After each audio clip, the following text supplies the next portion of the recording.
it's Matt Cook here. And if you don't know me, I have about 700,000 men that subscribe to my Men's Health newsletter. I've been interviewed by ABC News, and I've been helping men for 25 years in areas of sex and health.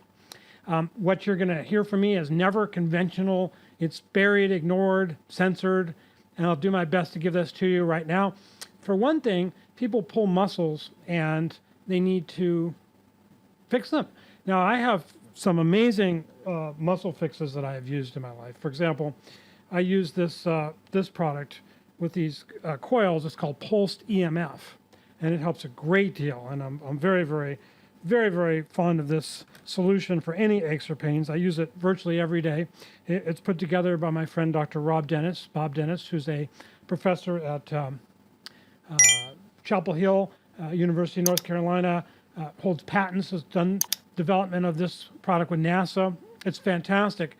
But if you want something a bit easier and less expensive, you might want to consider proteolytic enzymes. Proteolytic enzymes are enzymes that can break up scar tissue and assist in the healing process. One of the most researched one is bromelain. Bromelain comes from pineapple. It's what's called an enzyme. So if you were to take, let's say, some hamburger and mix pineapple with it and leave it in the refrigerator, the hamburger would dissolve into a liquid because the enzyme bromelain in the pineapple would break down all the proteins in the pineapple into kind of a liquid protein matter. Now, this isn't what's going to happen in your body if you take bromelain. What bromelain is going to do is it's going to be a lot more controlled by your body. But for tendon injuries, I had several times in my life tendon injuries which took months and months to heal because the blood supply to tendons is not really usually very good. So they take a lot of time to heal. So what I found is that bromelain can actually help injuries. And in this study that was done in Nigeria, actually, they used bromelain and they showed how it could help people get over tendon injuries much, much faster. You can, this is a rodent study, but I know that many people I know have used bromelain to great effect, as well as some other proteolytic enzymes, such as, for example, serrapeptase, nonokinase, and others that you can buy, proteolytic enzymes.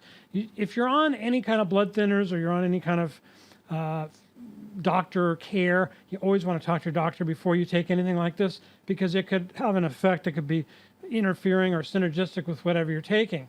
But they took the equivalent dose would be 50 milligrams of bromelain daily. I think you can probably do 100 or 200. It's really valuable to take bromelain on an empty stomach. Otherwise, it can be the food and the acidity of the stomach when you're digesting food can interfere with the bromelain. So you might want to try it, and you might want to just give it. I like to try small amounts of something just to make sure I'm not allergic, there's not a problem. Then I take large amounts, and then maybe I take it for a few months, and I sort of see, is it the better, is it the same, or is it worse? Better, the same, or worse? And if it's the same, that's good, I continue. Then it starts getting better, that's even better. So if you do take it, I would say take it 30 minutes before eating or an hour and a half after eating. So that's on an empty stomach. And let me know how it goes. Send me an email, matt@getrabbithelp.com. And one of the things that people are always asking me is they want things to help them with unconventional remedies that have worked for me. So one of the things that worked for me a great deal was I raised my T, I got over high blood pressure, I got over a lot of problems. I call it my dangerous experiment.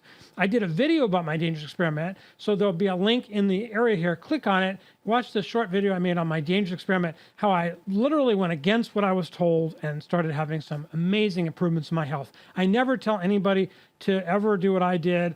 You should be going to the doctor, you should be checking into things, you should be following their advice, but you should be taking what you learn, using your intuition, using your smarts, and then maybe asking some questions to the doctor, or maybe even finding a different doctor if you don't get good answers from the doctor that you have. I want to encourage you to make your own smart decisions. Maybe I was dumb when I made these decisions, but my dangerous experiment turned out very, very well. Click on the link below for my dangerous experiment. And if you'd like to get all my other discoveries, we can't always put them in videos because they're really just too edgy.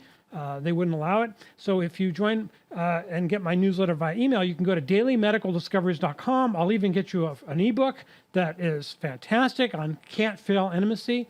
Dailymedicaldiscoveries.com. Go ahead, and then we'll start sending you the newsletter. Look forward to speaking with you soon. Matt Cook here. Take care.